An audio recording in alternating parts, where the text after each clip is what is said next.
Finally आज day 3 and करेंगे आप और मैं मिलकर।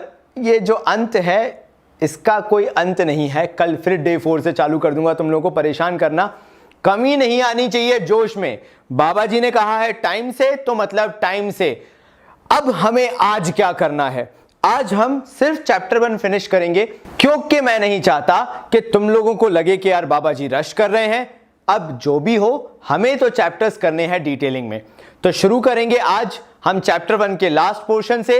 बाबा जी की आखिरी बूटी चैप्टर 1 के लिए बूटी है स्टेप 5 में। तो भाई बजाओ नगाड़े।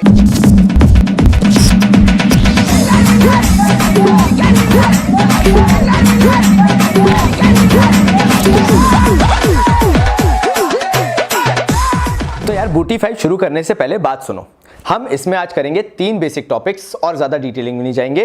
वो 3 बेसिक टॉपिक्स हैं। एक तो हो गया लेवल्स ऑफ मैनेजमेंट, फिर हो गया हमारा फंक्शंस ऑफ मैनेजमेंट, और लास्टली करेंगे कोऑर्डिनेशन। तो सबसे पहले लेवल्स ऑफ मैनेजमेंट के साथ बूटी नंबर 5 शुरू करते हैं। तो यार देखो, चलो बहुत बेसिक तरीके से बात करते हैं, क्योंकि लेवल्स ऑफ मैनेजमेंट से रिलेटेड कभी भी आज तक ना टिपिकल क्वेश्चन आया है और ना ही आने की कभी संभावना है, क्योंकि ये टॉपिक ही ऐसा नहीं है। तो फिर भी क्योंकि आपको पता होना चाहिए, तो लेवल्स ऑफ मैनेजमेंट के अंदर सबसे पहला होता है टॉप लेवल मैनेजमेंट, जो कि वो होता है थिंक टैंक। अगर लिखना है कंसेप्ट के लिए तो प्लीज लिखो कि थिंक टैंक जो होता है वो टॉप लेवल ऑफ मैनेजमेंट कहलाता है। उसके बाद आता है मिडिल लेवल मैनेजमेंट। वो होते हैं ना जो हमवाली करने वाले, एकदम बॉस की भी सुन रहे हैं, लेबर को भी संभाल रहे हैं, बेचारे परेशान रहते हैं, बहुत एकदम से घनघोर दिमाग में टेंशन लिए घूमते रहते हैं। वो होते हैं आपके मिडिल लेवल ऑफ मैनेजमेंट। और लास्टली आपका आता है lower level of management. Lower level management बेचारे वो वर्कर्स होते हैं, वो लेबर होते हैं जो दिन रात जाग जाग के बेचारे काम करते हैं। हम जैसी हालत होती है उनकी भी। लेकिन मिडिल लेवल वाले मैनेजर्स होते हैं, they are actually the doers. And lastly जो लोअर लेवल होते हैं, हाँ वो डूअर्स होते हैं, लेकिन वो बेसिकली प्रोडक्शन से रिलेटेड होते हैं। उनका थिंकिंग नहीं होती, वो सिर्फ करते चले जाते हैं। कहने को तो मिडिल लेवल मैनेजमेंट भी यही करते हैं, but they are the actual managers of the business. वो वही लोग होते हैं जो एक पैरिटी बना के चलते हैं टॉप लेवल और लोअर लेवल के बीच में। इससे ज्यादा क्या कुछ याद रखना है बाबा जी? नहीं, बाबा जी बोल रहे हैं इस टॉपिक को इससे ज्यादा टाइम ना देना है, ना आपको इसमें स्पेंड करना है। चलिए नेक्स्ट पे बढ़ते हैं, जो कि मैंने आपको बताया है फंक्शंस ऑफ मैनेजमेंट। तो मैं इसमें आपको एक स्टेटमेंट बताता चलूंगा हर एक का, और आप उससे ज्यादा इस चैप्टर के लिए तो इसको याद नहीं करोगे, क्योंकि अगर इससे केस स्टडीज आती हैं तो आपसे वो यही वन लाइनर मांगने वाले हैं। तो बिल्कुल गंभीर होकर बैठ जाओ। अगर आपको लगता है कि अभी आपको कॉपी पेन उठाना है तो मुझे पॉज करो यहीं पे, और कॉपी पेन में जो मैं बोलते जा रहा हूं वो लिखना, क्योंकि इसी से रिलेटेड अगर चैप्टर 1 से फंक्शंस ऑफ मैनेजमेंट से रिलेटेड केस स्टडी आएगी तो वो यही पूछेंगे। पहला, planning. Planning is deciding future course of action, what is to be done, how it is to be done, when it is to be done, by whom it is to be done। नहीं लिखना इतना। Planning is deciding the future course of action, इतना याद रखो। फिर आते हैं organising पे, जो कि कहता है डिफाइनिंग और deciding the organisational structure. That's it. Function के बेसिस पे इससे ज्यादा एक शब्द याद मत रखना। डिफाइनिंग द ऑर्गेनाइजेशनल स्ट्रक्चर, खत्म। फिर आता है staffing, manning, organisational positions. Now manning, MANNING। What does manning means? हम हायर करते हैं लोगों को ऑर्गेनाइजेशन के अंदर पोजीशंस को फिल आउट करने के लिए, सो दैट काम तो ढंग से हो ना। अब यार भाई, चाय बनाने का काम चार्टर्ड अकाउंटेंट थोड़ा ना करेगा। चाय चाय सिमिलर लग रहा है तो इसका मतलब ये थोड़ा ना हुआ ना यार।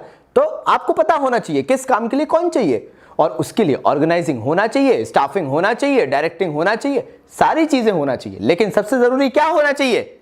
स्टाफिंग, क्योंकि वहीं पे आप सिलेक्ट करोगे कि कौन बंदा किस चीज के लिए चाहिए। चार्टर्ड अकाउंटेंट से चाय नहीं बनवाना है। फिर डायरेक्टिंग। डायरेक्टिंग के अंदर लिखो implementing the plans through subordinates, लिख लो। फिर से बोल रहा हूं, implementing the plans through subordinates, ये स्टेटमेंट आ सकता है। और अगर ऐसा आता है तो as a function of management आपको डायरेक्टिंग को लिखना पड़ेगा। ये वो प्रोसेस है जहां पे आप लोगों को गाइड करके, मॉनिटर करके, इंस्ट्रक्ट करके उनसे काम करवाते हो।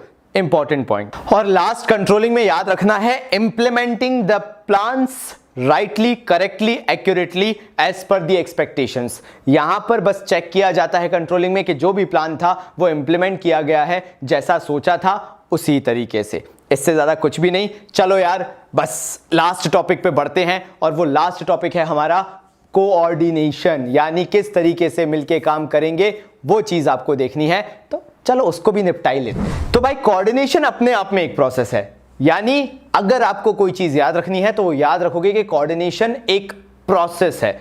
और कई जगह जब अपन केस स्टडीज करना चालू करेंगे, क्योंकि पहले तो अपन को चैप्टर्स करने जरूरी हैं, उस टाइम पे मैं आपको बताऊंगा कि कोऑर्डिनेशन को कई जगह पे सीबीएसई ने खुद ने, एनसीईआरटी ने खुद ने एक फंक्शन ऑफ मैनेजमेंट माना है। तो वहां पे जब बताने के लिए मुझे एक चीज आपको बताना जरूरी है, जैसे प्लानिंग अपने आप में एक प्रोसेस है, कोऑर्डिनेशन अपने आप में, कंट्रोलिंग अपने आप में एक प्रोसेस है, डायरेक्टिंग अपने आप में, स्टाफिंग अपने आप में, ऐसे ही जो कोऑर्डिनेशन है वो भी अपने आप में एक प्रोसेस कहलाता है। नाउ ये प्रोसेस काय का है जिसके थ्रू मैनेजर सिंक्रोनाइज करता है। सिंक्रोनाइज मतलब एक फॉर्म में, एक यूनिफॉर्म मेथड में चीजों को करना, वो अपने एफर्ट्स को सिंक्रोनाइज करता है, एक्टिविटीज खुद के साथ, डिपार्टमेंट्स और डिफरेंट सेक्शंस की। अगर आपको किसी की बर्थडे पार्टी मनानी है, किसी के मुंह पे केक पोतना है, तो भाई वो रात भर से प्लानिंग कर ली जाती है। तू केक लेके आएगा, तू गाड़ी लेके आएगा, तू उसको घर से बाहर निकालेगा, हम कुत्ता बना के मारेंगे। ये चीजें टाइम मांगती हैं, ये चीजें एफर्ट मांगती हैं, और ये चीजें कोऑर्डिनेशन भी मांगती हैं। तो कोऑर्डिनेशन क्या हुआ, आपने यहां से शुरू किया, माना कोऑर्डिनेशन एक पूरा प्रोसेस है, ऐसे ऐसे ऐसे ऐसे ऐसे नहीं करोगे तो एफ नहीं होगा। तो इसके कारण मैनेजर को मतलब जो बंदा होता है ना, जो डोमिनेटिंग, वो क्या करता है, वो सबको बुलाता है, सबको एफर्ट सिंक करता है। अच्छा भाई इस टाइम पे एग्जैक्टली ये होना चाहिए। तो यहां पर मैनेजर ने सिंक किया एक्टिविटीज को बिटवीन डिफरेंट डिपार्टमेंट्स या डिफरेंट सेक्शंस जो भी बिजनेस के हैं, और फिर आप काम को अकॉर्डिंगली कर सकते हो। कोई बड़ी बात नहीं है इसके अंदर, बट हाँ फोकस ये होना चाहिए सारे काम एक प्रॉपर ऑर्डर में हो रहे हैं, सिंक्रोनाइजेशन में हो रहे हैं। Now what does synchronisation exactly means? Uniformity के साथ होना, एक साथ होना, एक तरीके से होना, एक मोशन में होना, एक चीज के लिए होना, एक गोल के लिए होना, यही है। तो जैसा मैं आपको बता रहा था, कैरेक्टरिस्टिक के अंदर पहली चीज भी वही है, इंटीग्रेशन ऑफ ग्रुप एफर्ट्स। यानी यहां पे आप क्या करोगे, आप सब लोगों को साथ में लेके आओगे और उनके साथ मिलकर काम करोगे। सो कोऑर्डिनेशन, जैसा बोलते कितनी बार बोलूं कि सिंक्रोनाइजेशन मतलब एक साथ काम नहीं करोगे तो कोऑर्डिनेशन का मतलब ही नहीं है। सेकंड आते हैं unity of actions. Unity of action का सिर्फ यही मतलब नहीं होता कि सबके एक्शंस यूनिफॉर्मली एक जैसे हैं। यूनिटी ऑफ एक्शन का मतलब यह भी होता है कि सबके माइंडसेट्स भी एक ही डायरेक्शन में हैं, सबके माइंडसेट, सबके थॉट, सबका तरीका एक ही तरफ जा रहा है, अलग अलग नहीं जा रहा है, वरना वहां पे दिक्कत आना चालू हो जाएगी। नेक्स्ट आते हैं, it is a continuous process. Now देखो, केस स्टडीज करनी है आपको। मैं बार बार आपसे बोल रहा हूं कि चैप्टर 1 मांगता है आपके लिए केस स्टडीज, ना कि लेंदी आंसर्स, तो मैं उसको उस तरह से करवाऊंगा भी नहीं। जो चीज जितना मैटर करता है 20 डेज प्लेज के अंदर उस तरीके से कवर करा जाएगा। मैंने बार बार बोला है आपके मार्क्स मैटर करते हैं, और वो चीजें हमें मालूम होना चाहिए क्लेवरली। मैंने बोला ना, work hard but along with smartness. यानी हार्ड वर्क का कोई मतलब नहीं जब तक स्मार्टनेस नहीं है, और स्मार्टनेस यहीं पे है कि हमें मालूम हो कि हर टॉपिक से क्या पूछा जाएगा। तो जैसे continuous process, yes, coordination needs time to time effort. आप एक दिन करके नहीं छोड़ सकते, आप 4 दिन करके नहीं छोड़ सकते, आपको वो चीज रेगुलरली करनी पड़ेगी, and that is how coordination is. फिर आ जाते हैं परवेसिव फंक्शन पे। परवेसिव का मतलब होता है प्रेजेंट एवरीवेयर। ऐसा नहीं है कि भाई बोर्ड ऑफ डायरेक्टर्स सोचेंगे तो साथ में सोचेंगे, लेबर को जो करना होगा करेगा, नहीं। यहां पर हर लेवल ऑफ मैनेजमेंट पे, at every level of management, और छोड़ो मैनेजमेंट की बात, हर जगह कोऑर्डिनेशन है।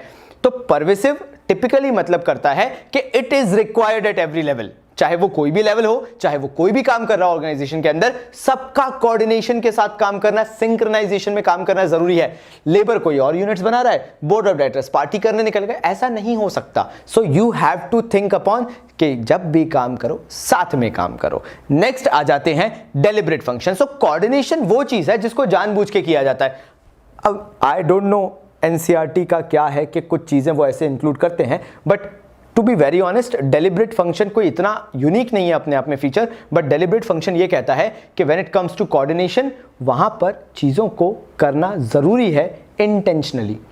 Even if you don't want to, you have to coordinate for the purpose of organization. आपको ऑर्गेनाइजेशन का सोच के चलना पड़ेगा, और अगर ऑर्गेनाइजेशन में कोऑर्डिनेशन मैंडेटरी है, नेसेसरी है, करना ही पड़ेगा, चाहे कुछ भी। आई डोंट नो आप कोऑर्डिनेशन के बारे में कितना क्या पढ़ के बैठे हुए हो, लेकिन अगर मैं आपसे बात करूं अभी, तो आपको कोऑर्डिनेशन की 3 इंपॉर्टेंस के अलावा और कुछ भी याद नहीं रखना है।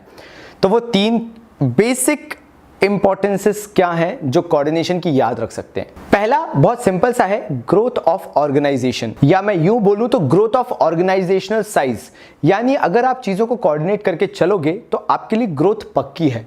बोला जाता है ना, अनेकता में एकता, वो चीज यहां पे फाइंड आउट की जाती है। अगर आपके अंदर वो यूनिटी है, अगर आप जानते हो कि हाँ भाई मुझे सबको साथ में लेके चलना है, जो भी अचीव करेंगे मिलकर करेंगे, शिद्दत से करेंगे, वो चीज आपको सुपीरियर बनाती है बाकी लोगों से, क्योंकि जब बाकी लोग लड़ रहे होते हैं, अपने ह्यूमन बिहेवियर से परेशान रहते हैं, ये लोग मिलकर काम करना जानते हैं, ये लोग साथ में काम करना जानते हैं, that is the main source of growth. आज भी चलो ठीक है, ग्लोबल इकोनॉमी को ले लो, ऑल आर वर्किंग टुगेदर, और जो जो साथ में काम कर रहे हैं वो ग्रो हो रहे हैं। यही कोऑर्डिनेशन का फंडा मैनेजमेंट में भी आता है। साथ में काम करो, ग्रोथ हमेशा होगी। आप स्ट्रक्चर वाइज, आप साइज वाइज, आप गुडविल वाइज हमेशा बढ़ोगे। फिर आती है बात फंक्शनल डिफरेंशिएशन की। नाउ फंक्शनल डिफरेंशिएशन ये बोलता है कि जैसे जैसे आप कोऑर्डिनेशन करते चले जाते हो, आपको ये भी पता लगने लगता है कि आप फंक्शंस के अकॉर्डिंग अपनी बिजनेस के एक्टिविटीज को डिवाइड कर सकते हो। ये जो planning, staffing, organizing, directing, controlling जैसी चीजें आई हैं, ये इनका आने का रीजन भी कोऑर्डिनेशन ही था हमेशा से। कोऑर्डिनेशन क्या बताता है? आप चीजों को प्रॉपर एफर्ट के साथ करो और आप फंक्शंस को डिवाइड करना चालू करो। आप जो भी बिजनेस के अंदर करना चाहते हो, आप उन फंक्शंस को पहले से ही डिफाइन कर दो। जरूरी नहीं हो कि स्पेसिफिकली 4 से 5 ही हो, उससे ज्यादा भी रख सकते हो, उससे कम भी रख सकते हो, बट हाँ, आप इस तरीके से उन फंक्शंस को बनाओ कि उन सारे फंक्शंस के बीच अपने आप में एक कोऑर्डिनेशन हो। और जो ये तीसरी इंपॉर्टेंस है, जो कि सबसे ज्यादा मैटर करती है, और वो ये है कि कोऑर्डिनेशन हेल्प्स इन स्पेशलाइजेशन।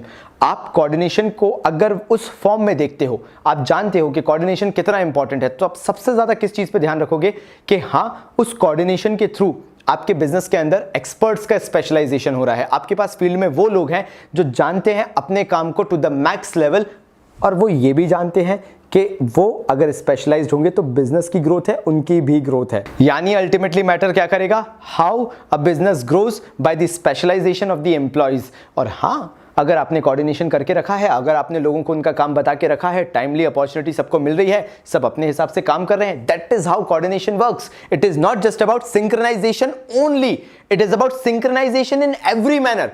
बंदा एक्सपर्ट है, वो अपने नीचे काम करवाने वालों से भी जानता है, वो काम करने वाले ऊपर वाले को मानते हैं, हर एक एस्पेक्ट कोऑर्डिनेशन के अंदर आ जाता है, तभी इसे बोला जाता है it is the essence of management. So ultimately आपको इस चैप्टर से क्या सीख मिलती है?